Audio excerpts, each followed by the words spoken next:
피곤하다. 교재 한 펴 보시겠어요?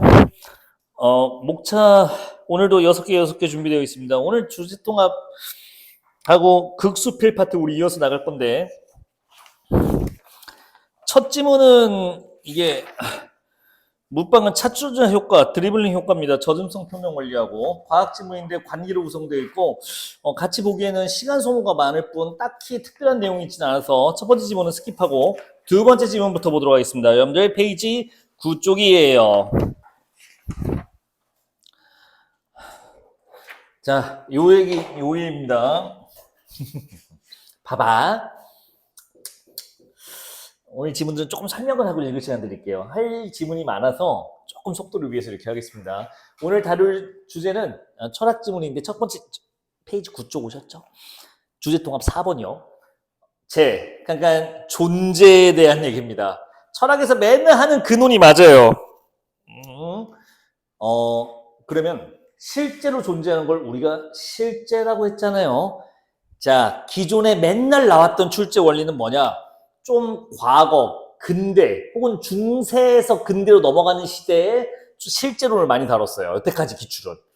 여러분들도 아는 얘기들이 나옵니다. 경험주의, 합리주의 이런 것들이 기존에 출제됐었던 실제로 존재에 대한 증명 과정들이에요.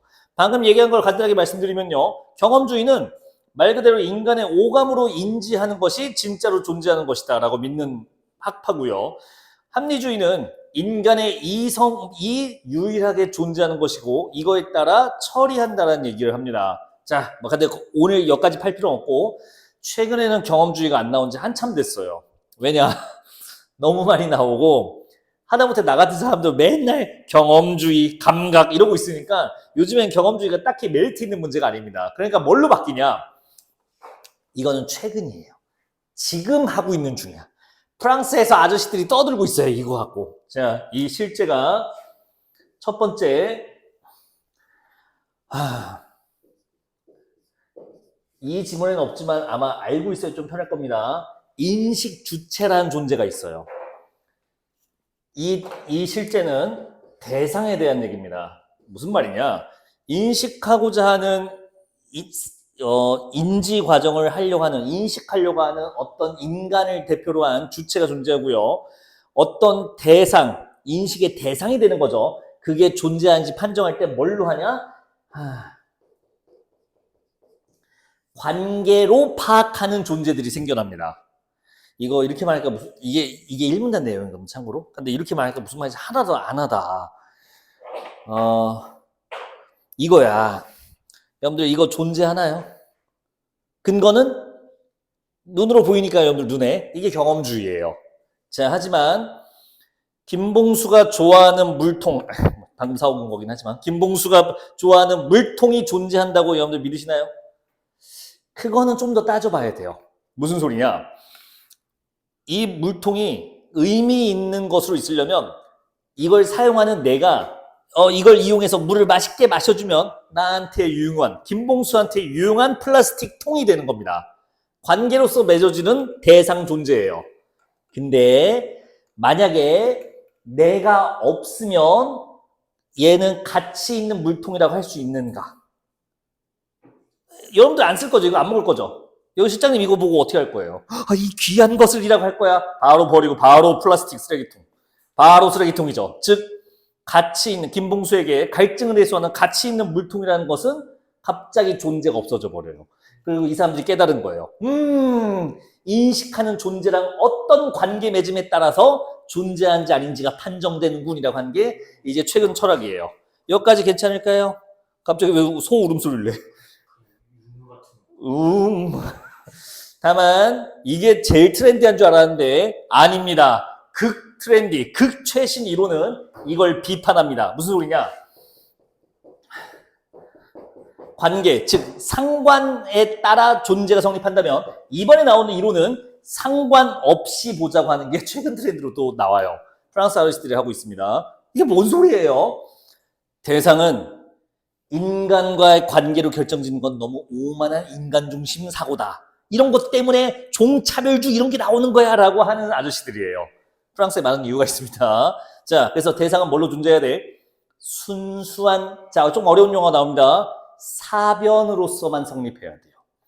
사변, 생각 사자의 논리변자입니다. 생각과 의식과 논리로만 대상이 존재해야 되지, 우리 인간이 어떤 의미가 있고 어떤 가치가 있고를 판정해버리면 인간 중심주의, 환경 파괴, 멸망 이렇게 된다라고 하는 사람들이에요. 한 단계 더 진화됩니다. 비판합니다. 자, 구조 다 설명드렸습니다. 조금 까다로운 글이고 양이 많아서 제가 설명해드렸어요. 이게 가고요, 이게 나입니다. 자, 시간 재드릴게요. 오늘 주제 복합이기 때문에 두 가지 글이 같이 있습니다. 가나 글을 편하게 읽으시고, 시간이 남으실 거예요. 5분 정도 드릴 거거든요. 네, 11쪽에 있는 빈칸 채우기 스텝 1까지 한번 도전해 보세요. 시간 남으면요. 시간 5분 재드리겠습니다. 천천히 읽으셔도 되는 시간입니다. 아우, 힘들어.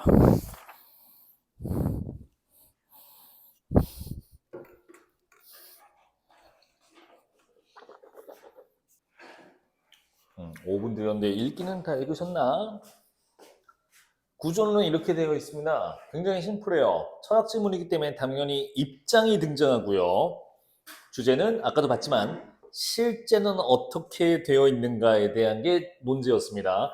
당연히 입장들이 등장하죠. 입장이 좀 특이하게 등장했어요, 이 지문은. 각을만 봤을 때는 두 가지가 나오죠. 상관주의 나오죠, 처음에. 인식 주체와 관계 맺음으로 대상이 성립한다. 조금 유치한 얘기하면요, 여러분들 학교 다닐 때 배웠던 시 중에 꽃이라는 시가 있어요. 김춘수의 꽃. 내가 뭐 이름을 불러주었을 때 너는 내게 와서 꽃이 되었다. 그 아저씨들이에요, 얘가.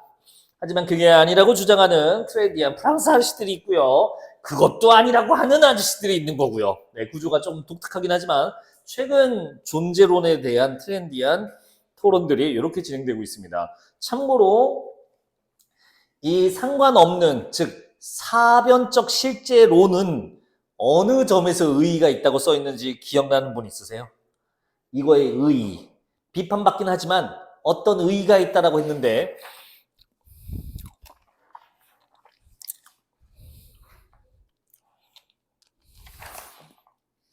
네, 나지문의 마지막 문단이 있었어요. 조금 웃기긴 한데 이 말이 처음 보시는 멘트일 거예요. 보통 철학 지문에 잘 나오는 의의가 아니거든. 특이해서 한 번만 봐두겠습니다. 여러분들, 저번 주에 제가 오늘 빔 쓴다고 약속했는데 미안합니다. 윈도우까지는 깔았는데 그 다음이 안 넘어가네요. 다음 주는 반드시 성공해 오겠습니다. 오늘까지만 말로 좀 할게요.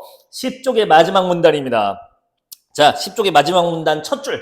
이게 사변적 실제론의 의의입니다. 뭘까요? 아무도 관심 없는 주제를 그래도 사람들이 관심 가져주게 하는 이제 그런 의의가 있다, 이 말하고 있어요. 이것이죠. 실제에 대한 철학적 관심을 회복하는 의의. 자, 여러분들이 대학생이 돼요. 나름 멋을 부려야 되잖아.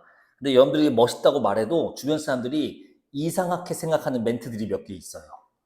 예를 들면, 얘들아, 존재란 무엇일까? 미친놈이에요. 지금은 그런 말 하면 또라이라고 소리 듣습니다. 하지만 멀리 갈 거 없어요. 저 학창시절, 조금만 더 과거로 갈게요. My father, 대학 시절 때는 그게 당연히 해야 되는 말이고 당연히 간지나는 말 중에 하나였다고. 근데 지금은 그걸 얘기하면 당연히 비웃죠. 쟤 뭐야, 이상해, 이렇게 된다고. 그게 이거예요. 이 실제로 존재가 무엇인가, 존재란 무엇인가에 대한 물음은 이제 좀 식은 떡밥이었는데 얘가 좀 불을 지펴줬다. 그 정도 의의를 오픈해줍니다. 자, 물론 비판받을 게 너무 많네요. 일단 여기 나온 사람들 얘기를 조금 해볼까요? 자, 사변적 실제론자 브라시에 나왔어요. 얘는 뭐가 키워드일까요? 소멸입니다. 존재와 소멸 구조 자체를 사변적으로 사유해야 된다. 너무 있어 보이게 썼어요. 이게 뭐냐면 우주란 얘기가 나오는데 거기까지 갈 필요 없어요. 대자연 법칙 정도로 처리됩니다. 대자연의 법칙은 인간의 의지와 상관없이 작동합니다. 그러니까 어떤 생명이 탄생하고 소멸하는 거는 인간이랑 별개로 작동해요. 충분하지 않느냐. 봐라, 인간 인식의 관계랑 상관없이 세상은 돌아가고 있다. 대우주, 대자연은 돌아간다. 인간 상관없어 라는 근거로 브라시에가 꺼낸 거고요. 납득되죠? 어느 정도 무슨 말인지. 메이야수는 자, 우연성을 얘기하는데요. 여러분들 이 우연성을 자, 랜덤 뽑기, 가차, 십연차 그게 아니라 아무 근거 없이 그냥 일어난 거임이라는 얘기를 하고 싶은 거예요. 왜 존재해요? 자꾸 이유를 붙이는데 그런 거 없음. 그냥 존재 자체는 딱히 특정한 인과를 설정할 수가 없단다. 그냥 있는 거란다를 우연성 강조, 필연성 부정 이렇게 가는 겁니다. 됐지? 뭔 얘기야 결국에는. 인간하고 관련 없다. 자, 이걸 비판 두 하나씩만 보고 빙크 한번 다 불러드릴게요. 가브리엘은 의미의 장. 되게 간지나는 말인데 문화 맥락에 따라 대상의 의미가 결정된다는 겁니다. 자, 무슨 말이냐? 아까 그걸로 해볼까요? 이게 실제하려면 브라시의 메이아스 입장에서는 실제론자, 사변적 실제론자에 따르면 이거 이디야에서 사오신 거 아니에요? 선생님 목말라서 이거 먹으려고 사왔죠? 라는 멘트를 하면 안 돼요. 그런 게 아니야. 이렇게 하는 거야. 파란색 감각? 이러면 안 되는 거야. 바로 욕먹죠. 가브리엘은 뭔 개소리야. 너 이거 이디야에서 파는 거 알고 있지? 왜 네가 알까? 네가 한국에 살면서 이디야라는 커피 브랜드를 알고 있으니까 그 맥락에서 네가 인지할 수 있는 거라고. 어쩔 수 없어. 대상의 이미 인지는 네가 좋든 싫든 네가 속한 문화와 관련돼서 인지될 수밖에 없단다. 라고 하는 게 가브리엘 얘기예요. 역시 납득되시죠? 페라리스는 뭘까요? 이거는 좀 다른 차원인데 그래, 일단 인정하게 돼요. 네 말처럼 따로 실제할 수도 있어. 철학과 별개로 사변, 순수한 이성만으로 존재한다고 할 수도 있어. 근데 그걸 네 입으로 나온 순간 무조건 철학과 관련돼. 무조건 사회 언어와 관련될 수밖에 없어라는 얘기입니다. 존재하더라도 니들이 이렇게 언급하는 순간 이미 제도 언어권 안으로 처리할 수밖에 없다. 그래서 별도로 존재할 수는 있을지 몰라도 우리가 다루는 순간 무조건 들어오게 된다. 그게 페라리스의 비판이었습니다. 됐어요. 여기까지 보죠. 빈칸 다 불러드릴게요. 자, 빈칸 아직 못 채우신 분들이 있으니까 구조 한번 보실래요? 자, 첫 번째 칸 보시면 기존의 상관주의가 오픈되어 있습니다. 이 키워드 기억 안 나는 사람 많을 거예요. 괄호 1번 있는 거 볼게요. 실제는 언어 사회적 구성물이라는 키워드를 씁니다. 한번 써보세요. 눈에도 익힐 겸. 아유 졸려. 구성물. 야, 이게 제일 재미없어. 용서해줘. 이게 제일 재미없어. 다음 건 봐줄만해. 자, 괄호 1번 구성물이요. 자, 두 번째 갈게요. 사변적 실제로는 순수 이성에 기반한, 괄호 2번에 들어갈 만 간단합니다. 사변적입니다. 사변적. 아까 사변 먼저 설명했죠. 사변적 사유의 대상. 자, 괄호 3번은 브라시의 핵심 이론인데 방금 말했습니다. 소멸이에요. 괄호 4번 메이아스는 우연성이 핵심 키워드입니다. 우연성 써주시고요. 나중에 복습할 때 읽어보세요. 좀 빨리 갈게요, 오늘은. 자, 페라리스가 빈칸이 있네요. 읽어볼게. 실제는 기록 언어 제도라는 매개 구조입니다. 즉 무조건 언어 제도권에 들어올 수밖에 없다. 우리가 다루는 순간 그걸 매개적 구조라고 되어 있습니다. 자, 오늘 양자택일과 OX 함정무략화 오늘 안 할게요. 다 과제로 드릴게요. 대신 스텝 4로 바로 옵시다. 이 실제론자, 현대 실제론자 중에 제일 유명한 아저씨는 사실 여러분들이 봤을 수도 있어요. 몇 번 나왔거든. 존설입니다. 설. 이 설이 제일 많이 나왔어요. 설이 나왔던 기출 문구를 인용해서 보기로 만들어 봤습니다. 어려워하더라고요. 다들 비교해야 돼요. 자, 시간 1분 40초 드리겠습니다. 출발.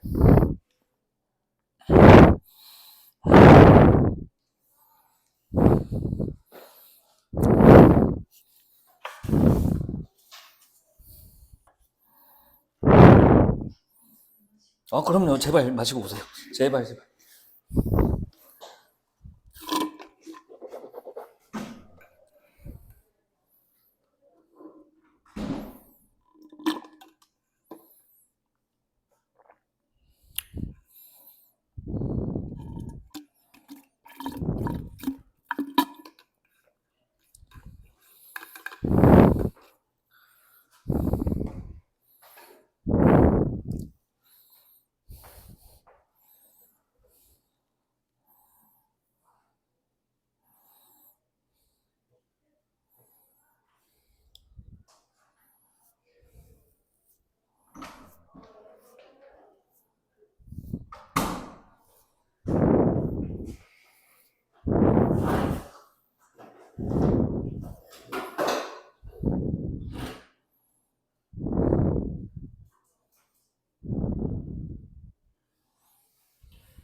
별로 안 어렵게 푸시네요. 큼큼. 좋죠. 보겠습니다. 음, 우리 이 글에서 사변적 사회, 그러니까 상관없다와 상관있다라고 두 사람 나왔잖아요. 그럼 보긴 누구 나와? 짬뽕이 나옵니다. 보통 그렇습니다. 극단적인 개념 두 개가 있으면 이 두 개의 성향이 각각 담겨 있는 사람이 등장할 수밖에 없어요. 왜? 어차피 비교 문제 내야 되잖아. 근데 가랑도 비교해야 되고 나랑도 비교해야 되니까 적당히 짬뽕되어 있는 사람이 나타난다고. 존설이 바로 두 가지를 구분한 사람입니다. 읽으셔도 되겠지만 브루트 팩트, 그러니까 가공되지 않은 사실이라는 게 있는데 예시가 참 친절해요. 산, 간, 중력, 인간과 무관하게 독립존재하는 거. 어떤 뜻인지 알겠어요. 그리고 제도적 사실, 화폐, 국경, 결혼 이런 것들은요 별도의 사실로 구분된다라고 얘기하고 있네요. 자, 그래서 인간의 집단적 지향성과 언어적 규칙이 성립하는 게 두 번째 사실, 즉 제도적 사실이라고 해서 구분됩니다. 여기까지만 봐도 푸는데 지장 없었어요. 가볼게요. 선지 1번은 가에 브라시에 저거 집단적 지향성이 개입해야만이라고 되어 있는데 브라시에는 이 입장 자체를 취할 수가 없습니다. 사변적 사유론자이기 때문에 인간이 지향하거나 집단이 무언가 하면 안 돼. 즉 인간 자체의 연관이 지어지면 안 됩니다. 선제 2번 바로 커트입니다. 브라이시아이가 저 말은 할 수가 없어요. 선제 2번 메이야수. 자, 우연성이 핵심인 아저씨인데 너무 노골적이죠. 필연적으로 유지됨으로 존재한다. 아닙니다. 우연성을 기반으로 존재함을 처리하는 게 바로 메이야수였어요. 2번도 커트. 답은 3번이었습니다. 둘 다 페라리스와 설 모두 다 물리적 실제 존재 가능성을 긍정하면서도 자, 인식 주체가 독립적인 거 있어라고 전제한 거. 방금 읽은 설에선 대놓고 나와 있죠. 가공되지 않는 사실이요. 브루트 팩트요. 페라리스도 있었나요? 내가 아까 좀 노골적으로 설명했죠. 실제 하더라도 라는 말이 있어요. 그러니까 인간 인식 주체와 아무 관계없이 있어도 어차피 우리가 얘기하는 순간 제도권으로 들어오는 거야 라고 한 거예요. 그러면 선지 3번에 있는 말 존재의 가능성을 긍정한다. 여기까지는 오케이입니다. 페라리스가 여기까지는 들어와요.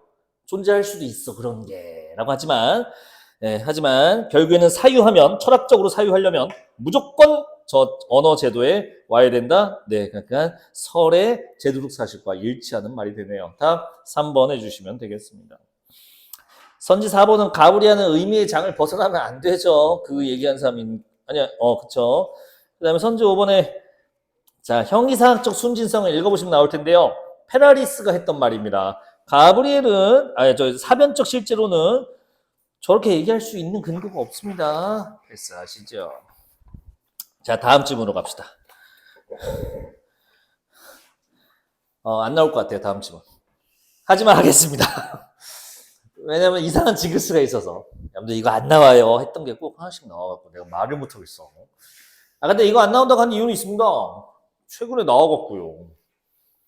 그 2022년 기출인데 유류분 계산법이라는 기출 혹시 알고 계신가요? 저번 주에 내가 잔소리했지. 기출 회독하라고.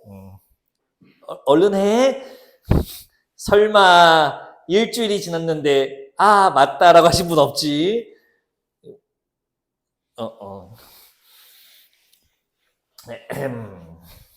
아니 여러분들 기출 회독하세요. 하루에 2개 무리면 하루에 하나라도 하세요. 7년치 21개잖아. 21일이면 끝나요. 9월 전에 끝나요. 2회독 하세요. 2회독 할 때 하루에 2개씩 하면 되지. 그럼 열흘이면 7년치가 끝나죠. 평가원 모의고사 3개. 9월 전에 3회독하고 가면 됩니다. 자, 저번 주에 얘기했으니까 따로 얘기해드리고.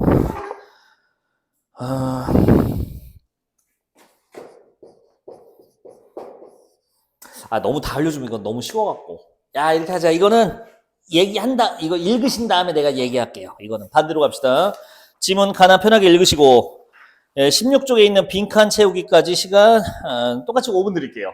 빈칸 다 안 채워도 됩니다. 읽는 데 집중하시면 돼요. 자, 읽고 얘기합시다. 출발.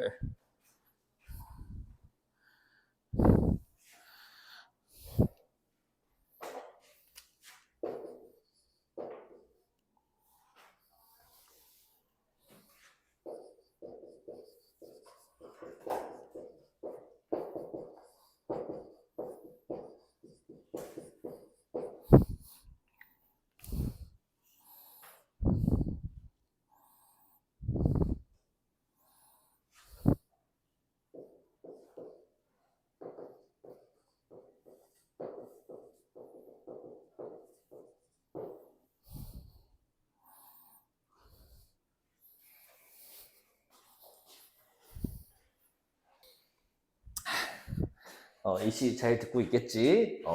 지금 내 표정을 보면 눈치챘겠지만, 자네 몇 번 경험해서 알겠지만, 신나게 설명했는데, 끄고 있었다네.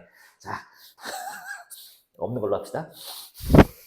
짜잔! 그래서, 열거주인이 써있는 것만, 포괄주의는 써있지 않더라도 적용된다. 이런 겁니다. 재미난 얘기 하나 해드릴까요?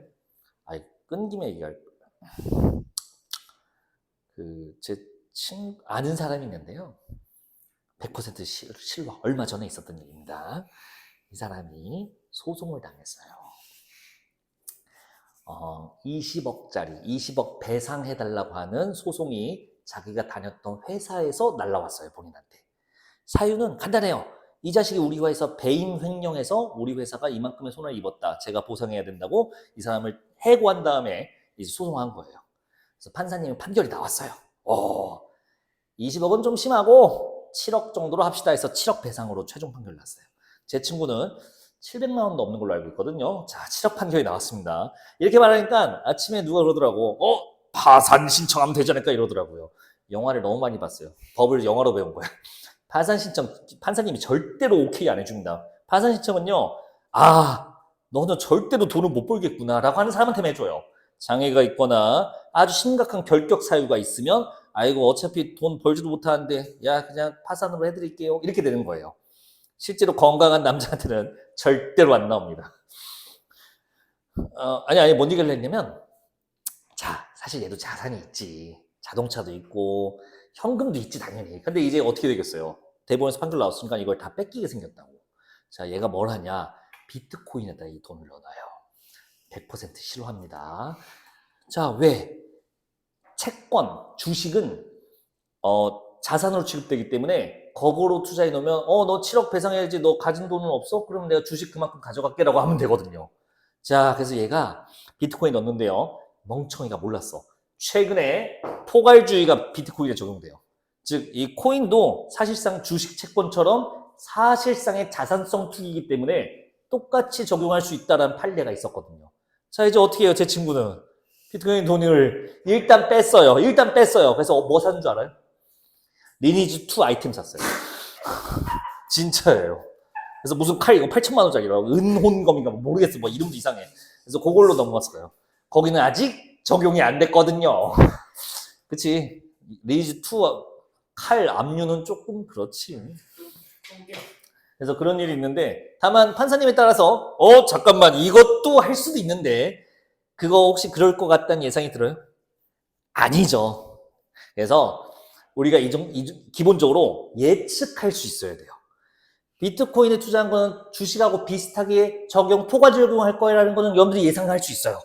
리스트 그 칼은 우리가 예상하기 힘들어요. 네, 이 정도의 안정성은 좀 갖춰야 된다는 얘기입니다. 자, 돌아와서 포괄주의 장점은 이거예요. 사회 정의 실현에 아주 효과적입니다. 넓어질수록. 단, 개인의 재산권은 침해될 확률이 높아지고 우리가 예상한 범위를 뛰어날수록 범에 대한 신뢰성은 떨어져요. 그런 단점도 함께 공존하는 거니까 양날의 검입니다. 오늘 보신 지문은 법 자체를 보는 게 아니라 조세법만 나왔기 때문에 조세와 관련된, 즉 세금에 관련된 얘기만 나옵니다. 세금 거두려면 써있는 것만 거두세요. 혹은 아니어도 눈치껏 거둘 수 있다라고 구분이 되는 거였네요. 그 친구가 이거 영상 보면 되게 삐지겠다. 나도 내가 좀 도와줬거든. 그 소송하는 거. 내가 나름 그쪽 나 탄원서도 써줬어. 저도 한때 법조인으로서 막 별거 다 써줬어 진짜. 너 잘 돼서 다행입니다. 라고 난 위로를 했거든. 야 20억인데 7억 됐으면 개이득 아니냐 했는데 야 20억이나 7억이나 어차피 내가 못 갚아. 하면서 그렇군 하면서 그럼 이 친구는 이제 어떤 선택을 해야 될까요? 자살 말고요. 이 친구는 어떤 선택을 해야 될까요? 참고로 걔가 잘못한 게 아니라 그 회사의 그 지점장부터 이렇게 말해도 되나? 대리까지 이 결제 라인이 8개가 있는데 이 행위 자체가 잘못됐어. 그러니까 이건 통과시키면 안 되는 건데 결제가 쭉 올라가서 최종 이제 나간 거야. 은행인데 끄고 얘기할 거야. 200억 대출이 나갔대. 참고로 이 도시다. 여기다. 참고로 대박. 여기야. 어떤 사람이 200억을 대출 받아서 보람동 저기에다 건물에다 투자를 했나 봐. 근데 가보신 분 알겠지만 거기 물론 이제 밥 먹을 때는 좀 차있긴 하지만 조금만 벗어나면 어때요? 유령 도시죠. 거기에 있는 거야. 그러니까 그게 대출 200이 거기 나갔다고. 내 친구가 일하는 은행에서. 걔는 이제, 내 친구는 이제 과장인데, 대리. 이게 올라왔겠지, 결제가. 자기는 중간에 있으니까 이제 오케이 하고 올린 거야, 윗사람한테. 지점장까지 올라가서 나간 건데, 사실 그 돈은, 그 정도 금액의 돈은 그 은행 내부 규정에 따라서 서류나 이런 것들이 필요한데 그냥 통과시킨 거야. 중간에 누가 받아먹은 사람이 있거든. 참고로 그 받아먹은 사람 자살했어요. 8명이 이제 엮여 있는데, 제일 나쁜 놈 있지. 그러니까 판사님이 이제 20억이 아니라 7억이라 한 거는, 그래, 너는 중간에 결제만 했다. 이것만 내라고 한 거고, 그러면 나머지는 누가 내? 더 잘못했다는 사람이 40억, 50억 나왔지. 그러니까 이제 갔지. 뉴스에도 한번 나왔더라. 어찌됐든. 열심히 공부하자고. 착하게 살자고. 지는 억울하대. 그래서, 그치. 어떻게 보면 좀, 그렇지. 자기가 이제 뭐 위에서 결제하라는데 거기서 안 됩니다. 이건 영화에 있는 거잖아. 그래서, 했겠지. 또 뭐 받아 먹었겠지. 똑같은 놈. 참, 이 친구는 그러면 이제 어떤 선택을 해야 될까요? 네, 개인회생 절차를 신청하면 됩니다. 이건 뭔데요? 개인회생이 참 돈을 이제 국가가 지원해 주는 건데, 근로를 해야 돼요, 대신. 일을 해야 돼. 일을 하면서, 개인회생은 직장으로 통보가 안 가요. 그러니까 이 사람이 지금 이런 일이 있었다는 걸 아무도 몰라요, 주변 사람들이. 걱정 안 해도 돼요. 물론 회사에서 잘렸으니까 새 직장을 알아봐야겠지. 내가 알아봐줬어. 근데 이제 이 친구가 2, 3년 동안 일을 하면요, 자기가 받는 월급의 퍼센트를 내야 돼요. 예를 들면 50%. 그러니까 한 달에 200만 원 받는 일을 한다 쳐봐요. 그럼 100만 원씩 내는 거야, 나라에. 3년 정도. 그러면 자, 이제 애썼고 뭐 성실한 분이었네. 앞으로 좋은 사회 일꾼 되세요. 내가 갚아드릴게 하고 국가가 갚아줘. 개인회생이에요. 이게 개인회생이야. 그러니까 성실함을 보여주면 돼. 그럼 국가가 이번 한 번만이다 하고서 나머지 금액을 자기가 내줘요. 그럼 4년 뒤에는 이제 그 빚이 없어지는 거야. 자, 옛날판 부역장이야. 옛날 이제 광산을 보내서 3년 동안 일해라 이건데, 그걸 이렇게 현대 버전으로 순화한 거지. 그리고 이제 풀어주는 거죠. 왜냐면 얘가 이제 앞으로 살면서 3, 40년 살면서 낼 세금이 더 많잖아. 그러니까 풀어두는 게 사회 이득이 있거든요. 그래서 개인회생하면 된다. 그게 뭐한 짓이야. 하지만 얘는 지금 기분 좋게 있어요. 자기가 가지고 있는 현금 자산을 지켰거든. 리니지 2와 함께 말이죠. 리니지 2M이래. 아유, 난 그게 뭔가 싶었다. 욕하는 줄 알았어. 자, 봅시다. 상속과 증여가 있습니다. 아빠한테 넘기면 되는 거 아니야? 이 증여 때문에 안 돼요. 증여 돈을 내야 되는데, 상속과 증여의 차이점이 뭐였냐? 눈치 못 챘을 거야. 아니, 챘으면 잘했고, 전체에 부과됩니다. 사망 실현하고요. 사망자의 전체 가진 재산을 기준으로 이제 상속 나눠지게 되는데 안 나와요. 왜? 이미 팔렸어요. 이미 수능특강 그리고 연계평가 모의고사에 나왔기 때문에 더 이상 나오기 힘듭니다. 나왔어요. 다 팔렸어요. 그럼 뭐가 남았냐? 증여가 남았어요. 굳이 나온다면 증여예요. 자, 증여는 따로 그냥 주는 겁니다. 그러니까 증여 시작하면 내 전 재산 이게 아니라 내가 주는 요번 건에 얼마 줄 거야에 대해서만 계산하면 되는데, 자, 요거는 비과세 금액이 있습니다. 존비속, 아빠, 엄마한테 혹은 아들, 딸한테 부모, 자식 사이에 거래하는 거는 5천까지는 세금 안 내야 됩니다. 이게 비과세예요. 그리고 부부끼리는 6억까지 세금 안 내고 그냥 서로 줄 수 있습니다. 그래서 부부는 사실상 그냥 거의 프리하게 돈 왔다 갔다 하는 거예요. 같은 경제 개념을 보기 때문에 그렇습니다. 다만 6억이 넘으면 그거는 뭐예요? 자, 부부끼리 서로 6억을 넘게 주고받을 사람들은 정상인들이 아닙니다. 기업이라고 보면 돼요. 우리 집도 그 정도는 안 돼요. 어림도 없어요. 어제 내가 친구랑 술 먹고 대리 불렀는데, 술 먹고 대리 부르니까 솔직히 한 16만 원 좀 나왔거든. 난리를 피더라고요. 6억은 무슨. 그러면 조심해야 되는 거, 회피. 이 조세 내는 거를 회피하기 위한 걸 방지하기 위해 뭘 하는지인데, 여기 설명이 너무 부실해요. 조금만 설명해 드릴게요. 자, 이겁니다. 5천만 원이면 세금을 내야 되는데요. 그럼 이건 어때? 내가 내 아들한테, 아들이 없으니까 아빠한테, 아빠 용돈이야 하고 4천만 원을 입금해요. 계좌이체로. 자, 그리고 다음 주 이번 주도 재밌게 즐겨 하고서 또 4천만 원을 줘요. 그리고 이제 말하는 거죠. 저 5천 넘게 안 줬어요. 4천 주고 그 다음에 4천 줬어요. 자, 이런 식의 꼼수가 가능할 수 있죠. 그래서 이걸 방지하기 위해 어떻게 한다? 밑에서 세 번째 줄. 이익을 맨 마지막에서 밑에서 세 번째 줄 보시면 특히 여기입니다. 일정 기간 내 동일인에게서 받은 증여재산은 자 합산하여 과세. 됐지? 이번 주 4천만 원, 다음 주 4천만 원, 히히 5천만 원 안 넘었처럼 이 코스 안 통합니다. 일정 기간 내에 낸 거는 똑같은 사람이 줬으면 다 합산해버립니다. 아, 일정 기간 몇 년일까요? 10년입니다. 약간 4천만 원 주고 또 주고 싶으면 11년 뒤에 줘야 돼요. 아니면 세금을 내든가. 그래서 요거 회피 방지하기 위한 동일인 합산 일정 기간 내, 네, 그게 바로 그 내용이었고요. 그나마 이제 요거 조심해서 보면 됩니다. 그리고 지금 계속 10%, 50% 하면서 과세표준이라는 말이 나오거든요. 이 과세표준은 오해하시는 분이 있어서 이 과세표준 오해만 풀고 이제 마무리할게요. 지금은 상속세, 증여세니까 요거는 이제 대략적으로 나와 있고 좀 리얼하게 보여드릴게요. 소득세 보여드릴게요. 왜요? 님들 반년 뒤에 이제 냅니다잉. 알바할 거잖아. 열심히 내라. 이제 좀 내라. 한 번도 안 냈죠 여태까지. 급식 잘 드시고 계시죠? 많이 먹어라. 열심히 내고 있다. 소득세 이렇게 되어 있습니다. 정확히 기억 안 나는데 대략 옛날에 19년 전 대학교에서 공부했던 기억을 떠올리면 조금 옛날 겁니다. 2,800만 원까지는 2%만 내면 됩니다. 이렇게 되어 있어요, 과세 표준이. 그리고 3,700인데 기억이 잘 안 난다.는 5.2%인가 내는 걸로 기억하고요. 잘 기억이 안 나요. 좀 틀릴 거예요, 숫자가. 근데 대충 보세요. 7,800만 원까지는 19%인가 8%인가 7.8%였나? 뭐 이렇게 되어 있어요. 자, 빨리빨리 해볼게. 이렇게 되어 있고 1억 윤석열이 올려줬어요, 이거. 과세표준 금액 올린다. 부자를 위한 세금이다 한 게 이거야. 원래 1억 6천인가 5천이었는데 1억 8천만 원부터는 38% 이렇게 해서 좀 상향시켜줬어요, 이 구간을. 여러분들 1억 8천 넘으면 우리나라 이제 공산국가로 바뀝니다. 내가 번 돈에 깔끔하게 소득은 저렇게 가져가게 되어 있어요. 자, 그러면 여러분들 보세요. 1억 8천만 원이 넘으면 38% 이렇게 말해요. 7,800만 원이 넘으면 7.8% 이렇게 말해요. 그러면 나는 1억 8천만 100원 벌면 손해겠네. 7,800만 1원 버는 게 아니 1억 7,900만 원 버는 게 개이득이겠다라고 생각하시나요? 자, 땡입니다. 과세표준은 그런 어린이 세무로 끝나는 허접한 법이 아닙니다. 과세표준은 뭐냐면요.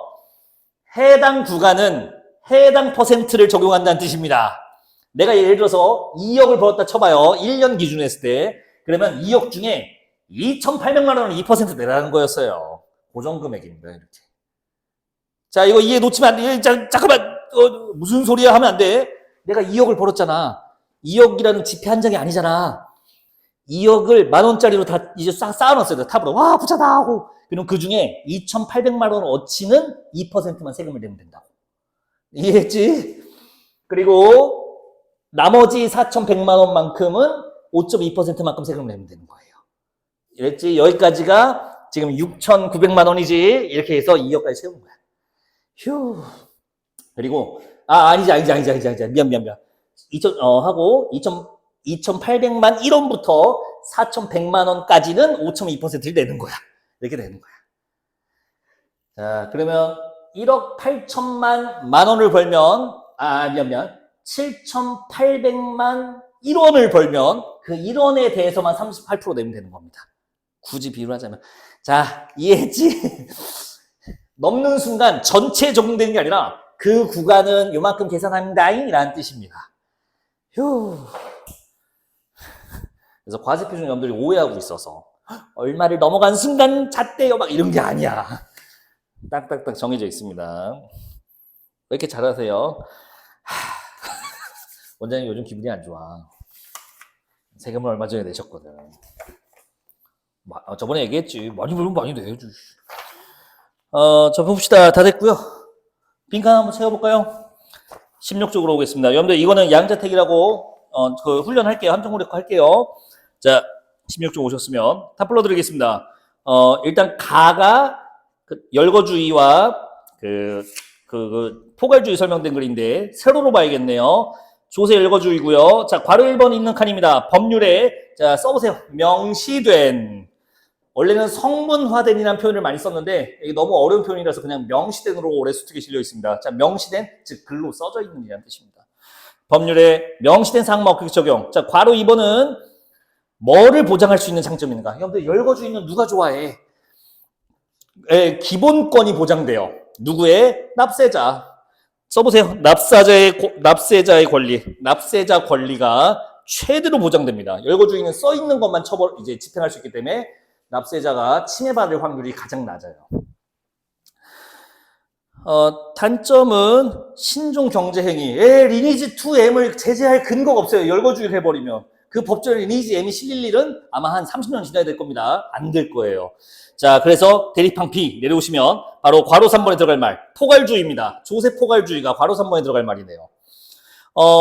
핵심 기준은 입법 취지 고려해서요. 명시 안 된 유사행위도 같이 과세해버립니다. 목적 장점, 형평성 확보되고요. 과세회피 방지되고요. 리니지 잡아낼 수 있습니다. 하지만 단점은 너무 오버하면 너무 심하게 가져가서 권리가 침해될 수 있는 위험성도 있다. 그리고 신뢰성이 무너질 수도 있다. 거기 써있진 않지만 그건 제가 이제 이따 보기 문제 있어서 말씀드렸어요. 자, 오른쪽으로 오시면 상속세, 증여세죠. 상속세는 써있으니까 넘어가고요. 증여세 바로 봅시다. 괄호 4번 써볼게요. 누구 기준할까요? 이 증여세 과세는 재산을 주는 사람, 받는 사람, 수령인. 자, 괄호 4번 재산을 받는 사람 기준에서 증여세가 형성됩니다. 자, 받는 사람 기준입니다. 자, 괄호 5번은 자, 일정 기간 동안 동일한 증여 재산을 자, 아까 했었죠? 합산입니다. 합산해서 회피하는 거 방어합니다. 자, 스텝 2 골라봅시다. 얼른 하세요. 지금 다 본 거라서 바로 답 나옵니다. 스텝 2 하세요. 30초 드릴게요.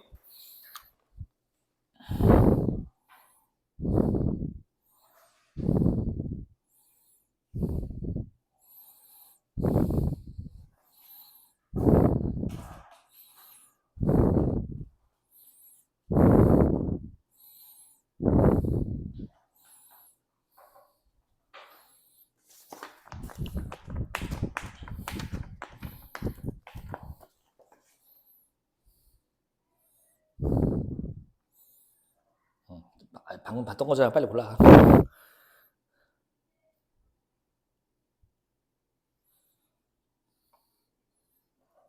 자, 다 불러드릴게요. 첫 번째, 과세 공백. 두 번째, 형평성. 방금 봤던 거고요. 자, 2번, 전체, 받는 사람. 마지막, 합산하여. 그대로 박스 그냥 정리해 놓은 겁니다. 오른쪽 갈게요. 자, 오늘 함정무력화하고 양자택일은 딱 이것만 하고 딴 집은 아예 안 할 겁니다. 오늘 시간이 없어서 서둘러야 되더라고요. 오늘 10시에는 갑시다, 최소한. 아침에 해봤는데 부족하더라고, 시간이.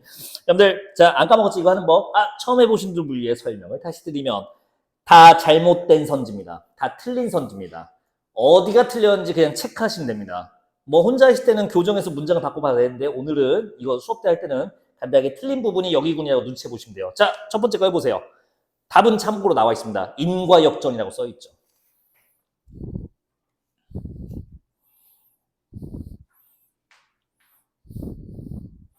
수능 완성은 그래서 좀 바꾸려고요. 이제 여러분들이 너무 익숙해져서 다들 본능적으로 쉼표 기준으로 앞뒤 바꾸더라고요. 맞아요. 이제 수능 완성할 때는 좀 바꿀 거야, 패턴을. 다른 더 간악한 걸로 놀려야겠다. 자, 첫 번째 거 뭐가 잘못됐을까요? 쉼표 기준으로 앞뒤 문장 인과가 바뀌어 있습니다. 합산하는 과세 제도로 인해서 세부담을 줄이고자 분산 증여한다? 아니죠. 분산 증여에서 이 회팔련 놈들 때문에 합산하는 과세 제도를 시행했다라고 해야겠지. 자, 쉼표 기준은 앞뒤 인과가 바뀌어 있네요. 두 번째 갈게요. 주체객체 운동이라 써 있네요. 티 나죠? 뭐가 잘못된지 빨리 체크해 보세요.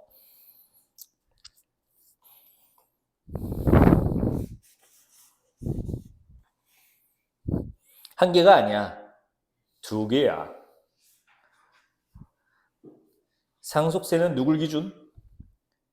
재산 물려주는 사람이? 아니죠. 따로 용어 없어요. 상속받은 자에게라고 써 있습니다. 상속인이야. 자, 그래서 상속세는 뭐가 잘못됐냐? 재산을 물려준 피상속인에게 납세 의무가 부여된다? 아니요. 상속받은 자에게 납세 의무가 있고요. 즉 재산을 물려준 피상속인을 상속인으로 그냥 바꾸시면 됩니다. 상속받는 사람이라고 해도 좋고요. 그 다음에 증여세는 아까 봤죠? 증여자 기준이 아닙니다. 수령자, 원래는 수증자라고 하는데 여기 없는 용어니까 증여받는 사람 기준으로 이렇게 하면 되겠습니다. 그러니까 최대한 요즘 이 지문은 용어를 안 쓰려고 노력한 게 좀 보여요. 하나도 안 썼어요. 자, 동그라미 3번. 무슨 조건이 부합됐을까요? 다 있는 것 같은데? 5천만 원 비과세 맞고, 직계 좀비속 맞고, 부모 자녀에는 수증자 나이와 무관하게 나이 조건이 있었습니다. 미성년자가 아니어야 됩니다. 미성년자한테는 안 돼요. 자, 그래서 미성년자가 아니라면 해당 금액까지 세금 면제된다. 됐죠? 5천만 원 비과세 혜택은 미성년자가 아닌 자녀한테 적용되는 거였고요. 자, 4번은 과세표준 지금 보고 왔습니다. 너무 엉뚱한 소리가 들려 있어요. 읽어보세요. 뭐가 잘못됐나요? 과세표준 금액이 커질수록, 과세표준은 보셨겠지만 세금 타겟이 되는 돈을 말합니다. 여기 써놓은 이 자질구레한 금액들이 과세표준 금액이에요. 이것들이 높아질수록 당연히 세액은 높아질 수밖에 없습니다. 자, 적용되는 세율이 높아지는 차등 구조. 됐지? 이건 소득세긴 하지만 상속세, 증여세 똑같이 10%에서 50%까지라고 했습니다. 됐지? 자, 넘어갑시다. 스텝 4입니다. 자, 또 어려워하시더라고. 오늘 스텝 4를 좀 어렵게 구성했어요. 침착하게 풀어봅시다. 1분 40초입니다. 근데 할 개념 다 봐서 틀리면 안 돼요. 출발.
A국이 어딜까요? 코리아죠. 완전 폴커족입니다. 안 써 있어도 판사님 재량으로 얼마든지 할 수 있거든요. 왜냐면 우리 열거주의를 유지하기에는 세상이 너무 빨리 바뀌어요. 대책 없어요. 특히 자산의 개념이 너무 빨리 바뀝니다. 그래서 따라갈 수가 없기 때문에 포괄주의는 우리나라만뿐 아니라 모든 나라가 다 똑같이 적용되고요. 아닌 나라는 뭐 이슬람 쪽으로 가야 됩니다. 없습니다. 현대 사회는 거의. 저기 완전 포괄주의 기여에 의해 재산 가치가 증가한 경우. 그러니까 조금 극단적인 예는 아니야, 넌 할 수 있어, 파이팅. 이번에 과감한 투자를 해봐. 성공. 어때? 너도 기여한 거지. 뭐 이런, 굳이 비유하자면 이런 거예요. 자산 형성에 기여를 했으니까 충분히 증여로 봐야 되는 거 아니냐라고 한 건데 좀 많이 확대하는 거죠. 극단적인 예시였습니다. 웃으라고. 하지만 이 마지막에 했던 대법원 저 판례가 하고 싶은 얘기예요. 이렇게 얘기했대요. 완전 포괄주의 적용하더라도 납세자의 이 말이 처음 느껴지면 안 되고 아까 내가 그래서 일부러 설명해 준 거예요. 예측 가능성을 보장하기 위해 이게 법적 안정성입니다. 예측할 수 있어야 돼요. 예측 범위에서 움직여야 돼요. 그러기 위해 자 법률의 입법 취지와 경제적 실질 기준 과세 대상과 동일하다고 인정되는 엄격한 한계 내에서만 과세해야 한다. 비트코인까지는 그럴 수 있다. 리니지 햄은 조금 오버 아니냐. 그 얘기입니다, 이게. 자, 답은 3번입니다. 왜 이 엄격 한계를 요구했을까요? 너무 부당한 침해가 있을까봐 조심해라.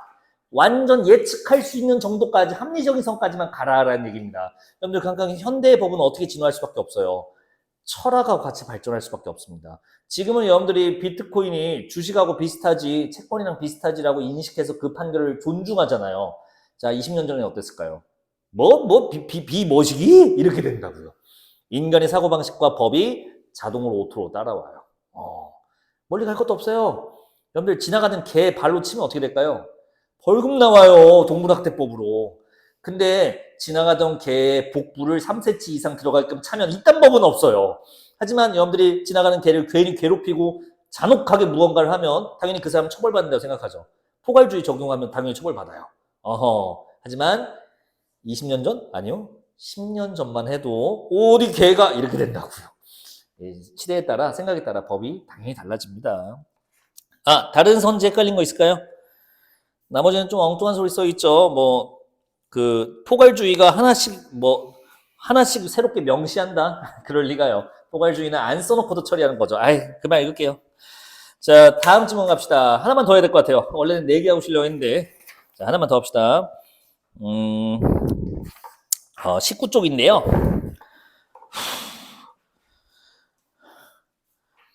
요거 조금만 듣고 가봐요. 빨리 읽게 해드리려고 싶어서 그래요.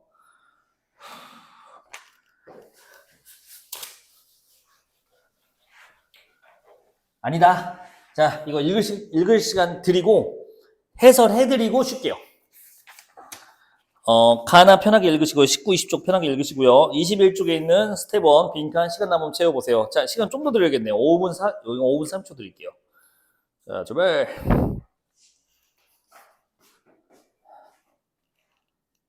읽기는 다 아직 얼른 읽으세요. 빈칸만 채우고 있었어도 됐습니다. 자, 글은 이렇게 되어 있었어요. 레싱이 나오는데 이미지와 시 매체가 각각 어떻게 바라보는지에 대한 얘기였습니다.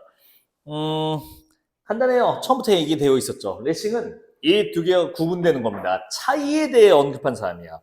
기존에 있었던 호라티우스 경고 같은 경우는 시는 그림처럼, 그러니까 묘사를 열심히 해라 이런 뜻을 받아들일 수도 있지만 두 매체의 경계가 모호해지는 그런 걸로 해석하는 것도 가능한 거였는데, 자, 레싱은 그거에 대해서 거부합니다. 그렇게 해석하지 마. 두 개를 다르다고 해야 돼. 왜? 두 개는 다르니까 라는 얘기입니다. 어떻게 다른지 이제 표현과 재현으로 구분했대요. 묘사했다, 라오콩군상 나온다라 되어 있는데, 자, 그냥 이렇게 정리하면 되겠어요. 빈칸 채우기 있었으니까. 어떤 게 연속적이래? 글, 시, 여기에 따르면 문자라고 써 있네요. 문자가 연속적인 예술이기 때문에 그렇습니다. 그리고 회화는 이미지 예술은 동적인 묘사라고 되어 있습니다. 이게 무슨 말일까요? 동적이란다. 동시적이라고 되어 있습니다. 전혀 다른 말이었어요. 자, 동시. 같은 시간에만 존재할 수 있다는 겁니다. 뭐가? 아까 인식 주체랑 비슷해요. 그 작품을 감상하는 존재와 같은 시간상에서만 놀 수 있다는 뜻입니다. 조각, 그림은 언제 존재하나요? 본 사람이 순간에만 존재해요. 이게 동시적 존재예요. 근데 글은 아니래요. 연속적으로 존재한대요. 이게 무슨 말일까? 살아 숨쉰다는 겁니다. 이거는 비유를 드리면 해리포터 얘기 내가 몇 번 했었거든. 저는 해리포터 소설을 초중학교 때 읽었는데 아주 재밌었습니다. 막 밤을 새서 읽었어요. 너무 재밌어서. 영화가 나온대요. 중1 때였나 나왔거든요. 영화를 보러 갔어요. 극찬을 받았대요. 막 정말 해리포터 세계를 어떻게 이렇게 잘 구현했을까. 개 재미없어서 잤습니다. 솔직히 말해서 그 영화 봤을 때. 왜? 내 머릿속에서는 그 텍스트들로 떠올린 내 상상력에서는 훨씬 더 화려한 액션들이었는데 너무 초라한 거야. 이 맛이 아닌데 마법 엑스토포트 바트롬 하는데 또르릉 나가고 말아. 원래는 되게 큰 폭발이었는데 좀 약해요. 액션이. 글이 더 생생하기 때문에 그렇습니다. 그 얘기입니다. 그래서 결국에 레싱이 한 얘기는 뭐야? 두 가지 매체는 다르고 텍스트, 여기서는 문자 예술이 훨씬 더 우월하다고 얘기하는 겁니다. 동의하는 분도 있을걸요? 나는 완전 동의. 동의합니까? 나는 소설이 더 재밌어요. 극단적인 예시를 보여드리죠. 우리 원장님은 나하고 이제 한 침대에서 자잖아요. 둘 다 핸드폰하고 자거든?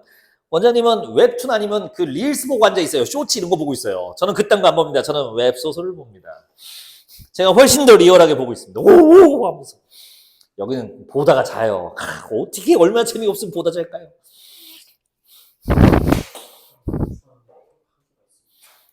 춥다고? 그치. 인간의 뇌가 최고의 그래픽 카드거든요.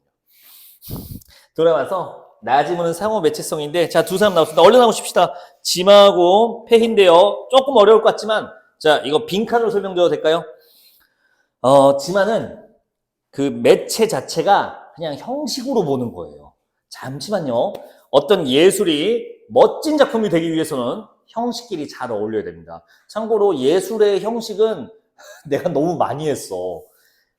인간의 표현 자체가 간략하게 말하면 내용과 형식으로 구성되어 있어요. 내용은 말 그대로 담고 있는 의미, 주제, 메시지를 말하고요. 형식은 그걸 구성하는 겉의 틀이에요. 시에서는 표현법이고요. 우리는 캐츠라는 그 기출도 풀어봤네요. 뭐 무대장치, 소품 이런 게 또 형식이 되는 겁니다. 자, 형식끼리 잘 어우러져야 돼요. 그때 봤던 캐치로 해보죠. 사용한 소품, 분장, 조명, 무대장치 서로 잘 어울려야 돼요. 마찬가지로 상호 매체성은 지마가 봤을 때 매체 자체가 형식인 거야. 그러니까 이 형식은 다른 형식하고 잘 어울려야 돼. TV라는 매체를 썼니? 책이라는 매체를 썼니? 그럼 그 매체와 형식이 잘 어우러지게 다 서로 세팅해야 된다라고 한 게 바로 지마의 얘기입니다. 생각보다 별거 없죠. 매체 자체를 형식의 일부로 보는 겁니다. 자, 반대로 페이는 이 두 개를 구분하는 데서 출발해요.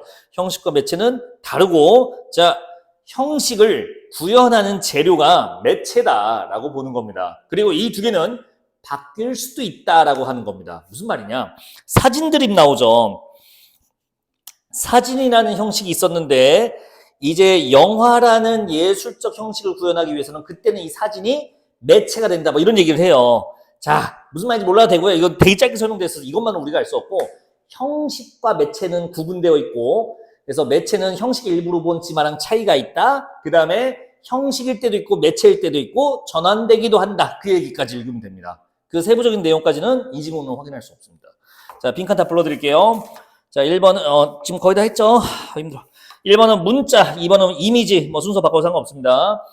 괄호 3번은 환상, 이게 상상력인데 어쨌든 괄호 3번은 환상이라는 본문 키워드를 써주면 되고요. 자, 괄호 4번은 통합입니다. 얘는 형식 간의 통합, 즉 매체도 다른 거랑 어울려야 된다. 괄호 4번 통합.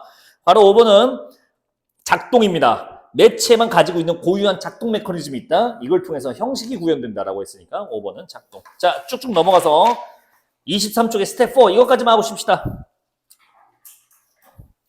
자, 미리 말할게요. 아침 시간에 맞춘 사람 별로 없습니다. 대부분 틀렸습니다.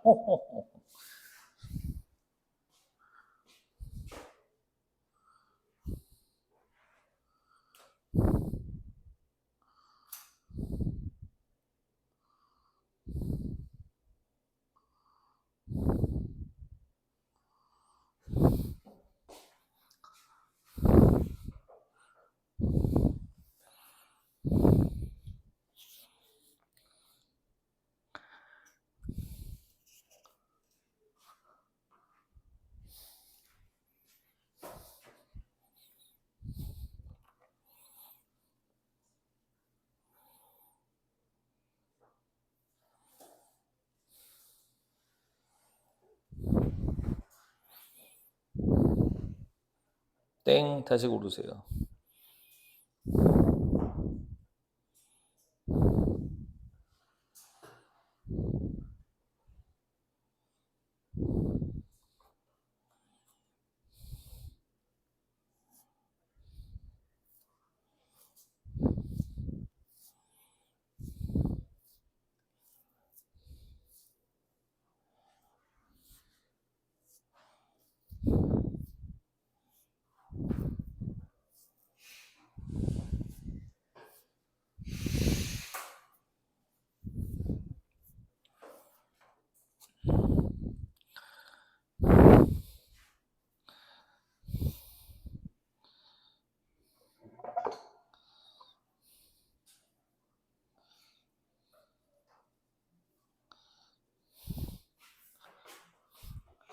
땡, 너무 거칠게 만다. 아유, 아쉽다, 야. 어떻게 틀리다니.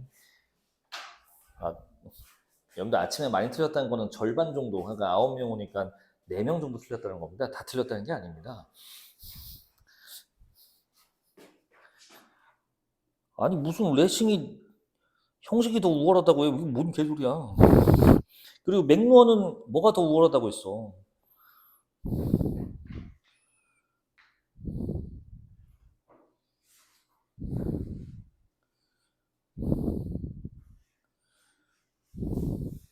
맥루어는 형식주의자예요. 그러니까 1번은 고르시면 안 되죠. 아, 맥루어과 달리 그것까진 맞지. 근데 레싱의 내용 중심주의자는 아닙니다.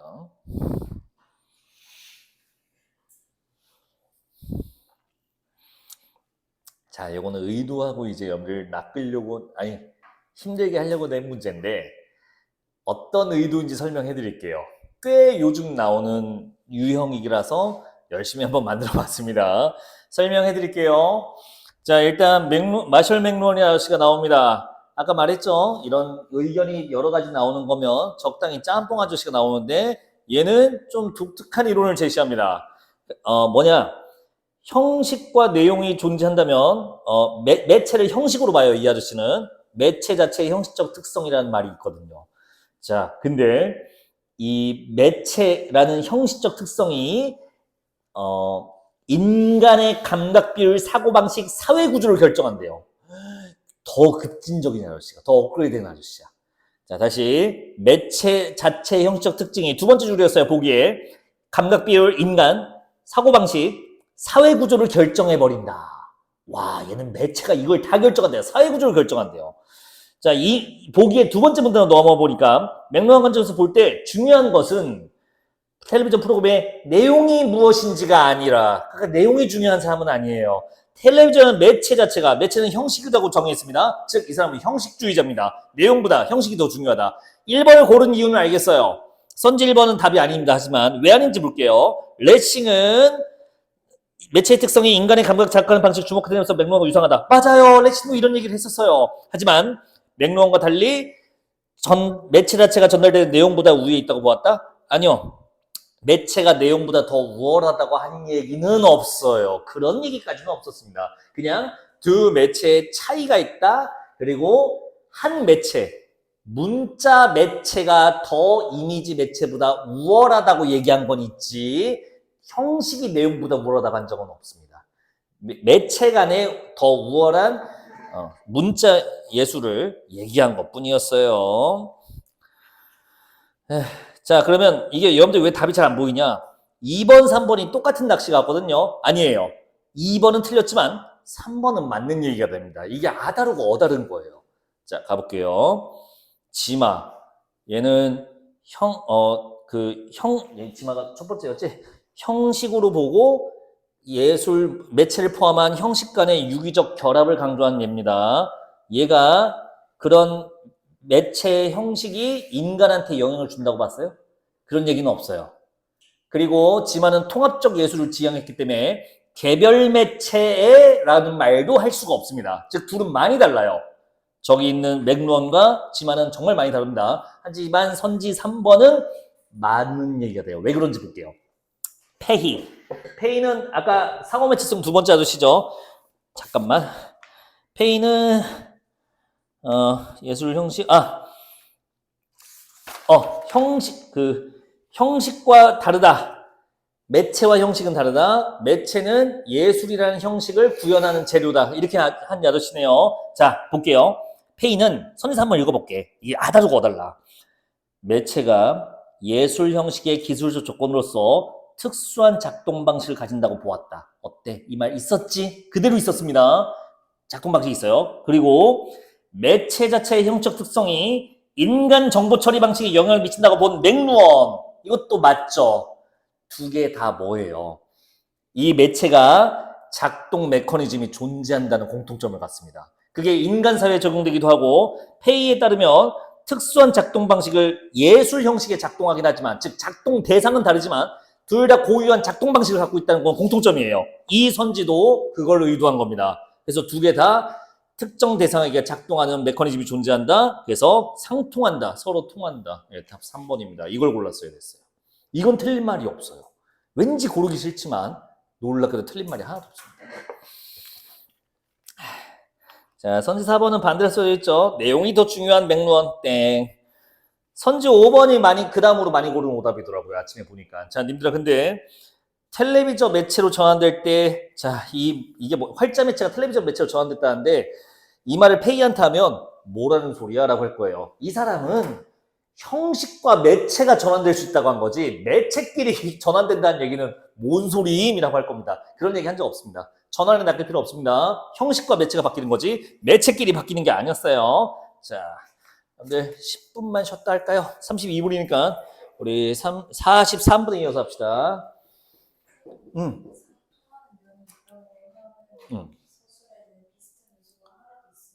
그럼 하나라도 있으면 그거는 위험하고 그건 안 되고요.